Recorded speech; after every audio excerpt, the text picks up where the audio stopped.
সঙ্গে আমার জরুরি কথা আছে।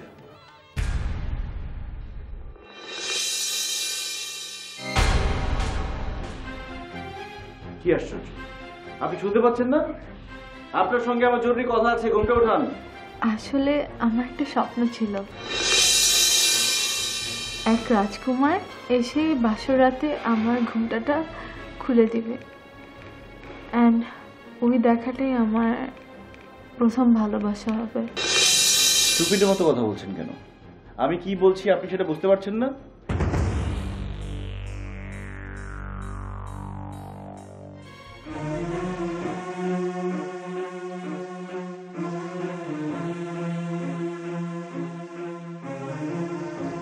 অযথাই এত নাটকের প্রয়োজন নেই।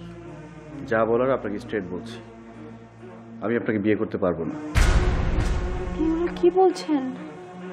আমাদের তো বিয়ে হয়ে গিয়েছে। মোটেই না, যেটা হয়েছে সেটা একটা লোক দেখানোর ব্যাপার, আর আমার মায়ের চাপিয়ে দেয় একটা যন্ত্রণা। আপনি কি অন্য কাউকে পছন্দ করেন? সেটা বুঝতে এখনো আপনার সমস্যা হচ্ছে?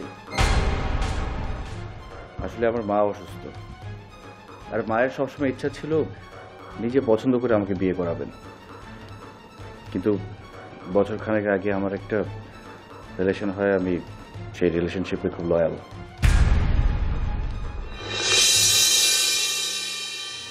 তাহলে তাকে বিয়ে না করে আপনি আমাকে বিয়ে করতে গেলেন কেন?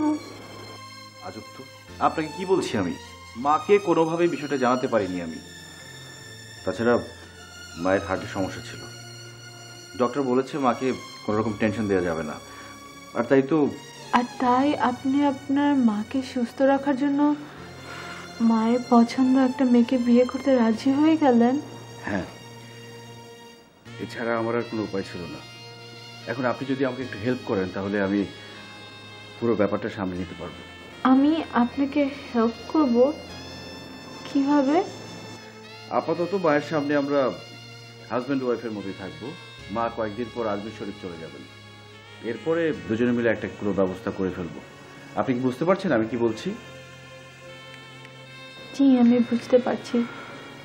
আপনি যেভাবে বলবেন সেভাবেই হবে, আপনি কোনো চিন্তা করেন না।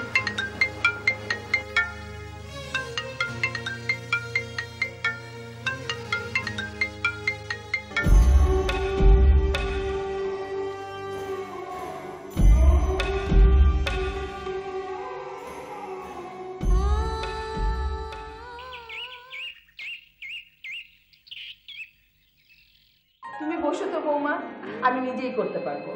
এতদিন ধরে তো এইসব কাজ একাই করেছি। সারা জীবন এসব একা করেছো বলে বাকি জীবনে কি তাই করতে হবে? মোটেই না।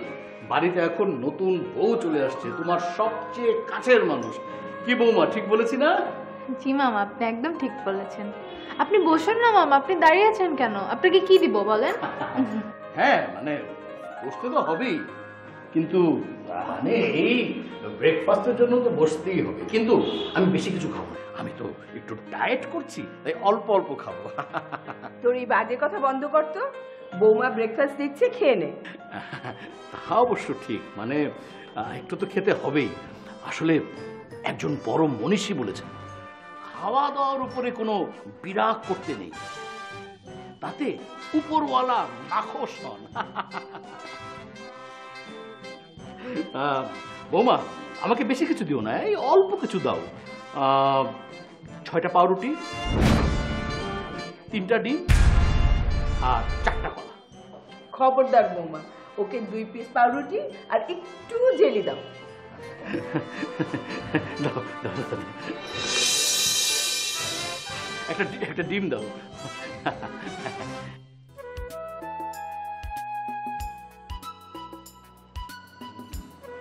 আচ্ছা, সাহেব কোথায়? ওকে এখনো বন্ধু করে নেয়নি? মামা, ও এখনই চলে আসছে। এই তো চলে আসছে। কি অবস্থা, মামা কেমন আছো? আরে খারাপ থাকার কি উপায় আছে বল? জীবন তো একটা, খাও দাও আর ফুর্তি করো।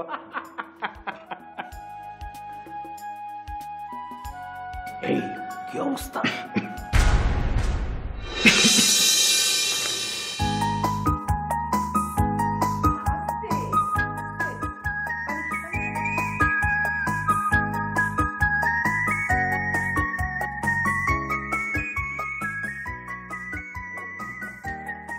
ঠিকঠাক তো?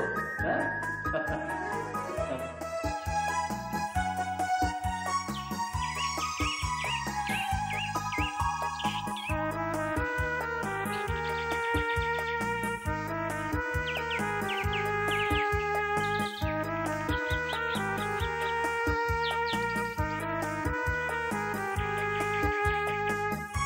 তাই সংসারের এই সময়টা কিন্তু ভারী ক্রিটিক্যাল। সব ছেলের জীবনে এরকম একটা সময় আসে, সে ঠিক বুঝে উঠতে পারে না যে কাকে খুশি রাখবে, মাকে নাকি বাড়িতে নতুন আসা বউকে। মা থাকে চিন্তায়, কারণ তার এতদিনের সন্তান বউয়ের আঁচল নিচে চলে যাবে না তো। আর বউ ভাবে তার জামাই মা ভক্ত হনুমান নয় তো। মামা তুমি থামবে? থামবো? থামবো কেন? কারণ তুমি যেসব ভাবছো এসব কিছুই আমার সঙ্গে হবে না। তুমি তো জানো মা কেমন। তোর মা কেমন এটা আমি না জানলে কে জানবে? আরে তোর মায়ের মতো মাটির মানুষ হয় নাকি কেউ? আমাকে তো তোর মায়ের ছোটবেলা থেকে একেবারে কোলে করে মানুষ করেছে। ও মামা, কেন, কি হলো? তোমাকে না বলেছি এই কথাটা তুমি আমার সামনে বলবে না। মা তোমাকে কোলে করে বড় করেছেন, এই কথাটা আমি ঠিক মেনে নিতে পারি না। মানে তুমি আয়নায় নিজের সাইজটা রেখেছো কেন, মানে সমস্যা? আরে দূর পাগলা, আমি ছোটবেলায় কত সেন্সিটিভ জানিস নাকি? একদম লিখেছিলাম। মামা আমার একটা ফোন এসছে, ধরি? ঠিক আছে ধর, আমি ওয়েট করি। না না তুমি বরং নিচে যাও, আমি ফোনটা শেষ করে আসছি। আচ্ছা ওকে ওকে মামা।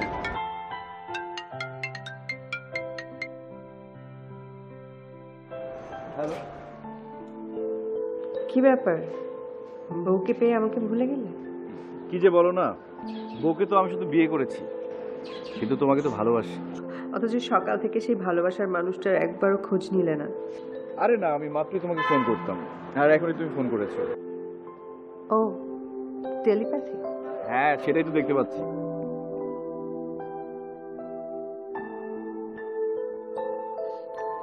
এবার বুঝেছো তো?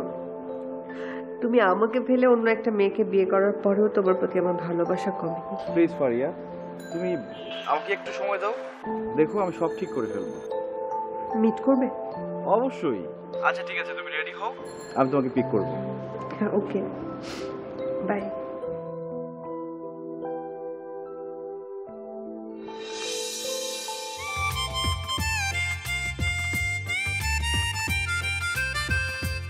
শোনো বৌমা, আমি যখন এ বাড়িতে নতুন বউ হয়ে এসেছিলাম, আমার শাশুড়ি আমাকে এই বাড়া দুটো দিয়েছিল। এটা বংশ পরম্পরায় উনি ওনার শাশুড়ির কাছ থেকে পেয়েছেন। এখন তুমি আমার ঘরে আলো করে বউ হয়ে এসেছো, এখন থেকে এই সম্পত্তিটা তোমার। না না মা, এগুলোর কিসের দরকার? আপনি আপনার কাছে রাখুন না। হুম, এটা বললে দায়িত্ব তো এড়াতে পারবে না। সংসার মানেই অজস্র দায়িত্ব, এরপর থেকে তোমাকে এই সব দায়িত্ব পালন করতে হবে। আর তাছাড়া ছেলেটাকে তো তোমার হাতেই তুলে দিয়েছি। আচ্ছা ঠিক আছে, আপনি পরিয়ে দেন আমাকে। দাও, হাত দাও।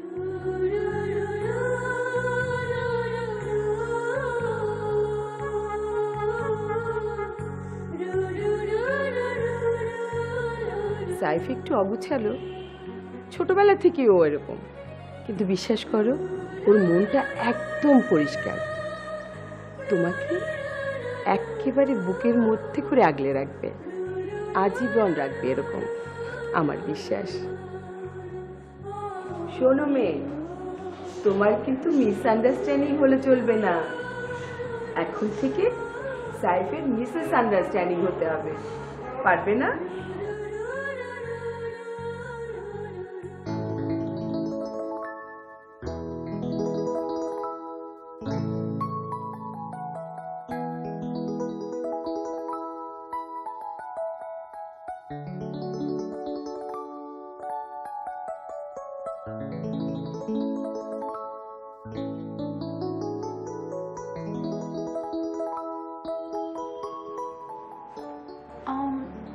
আপনি এই জামাটা পরুন, আপনাকে এটা পরলেই ভালো লাগবে।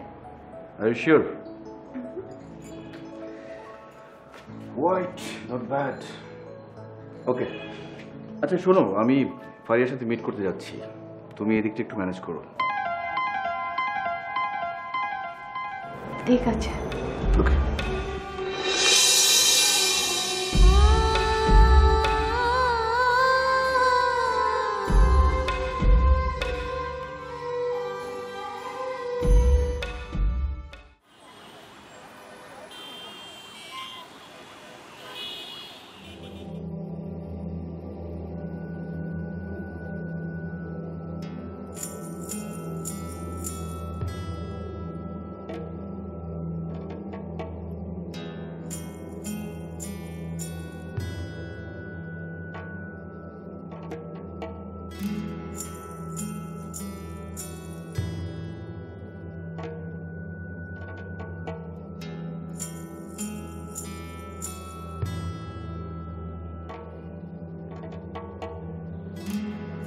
দেখো ফারিয়া, তুমি অযথাই আমার সঙ্গে এমন করছো।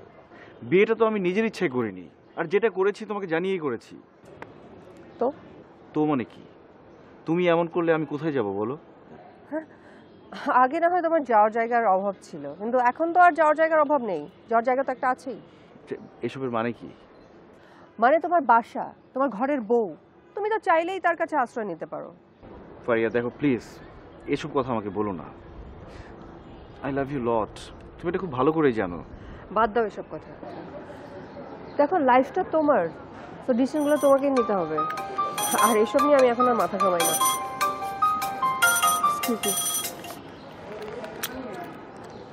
হ্যালো রাশেদ ভাই। হ্যাঁ ভালো। ও আচ্ছা, হ্যাঁ ঠিক আছে, আমি একদম ফ্রি আছি, আপনি বলুন প্লিজ। ও আচ্ছা, ওই দিল্লির ব্যাপারটা তো, Delhi tour, okay no problem. আপনি রাখেন, আমি এক্ষুনি আসছি। Okay bye. শোনো, রাশিদ ভাই ফোন করেছে, আমাকে এক্ষুনি যেতে হবে। দিল্লি টোর মানে? এসব কি? ওটা তুমি বুঝবা না, সময় হলে সব জানতে পারবা। র্যাম্পের একটা শো আছে। এনিওয়ে, তুমি কি আমাকে একটু ড্রপ করবা? আজকে না সারাদিন আমার সঙ্গে থাকার কথা তোমার। আমরা ঘুরবো, বাইরে খাবো। কাজটা আমার জন্য অনেক বেশি ইম্পর্ট্যান্ট। হোপ এটা তুমি বুঝতে চাইবে। ওকে চলো সাই।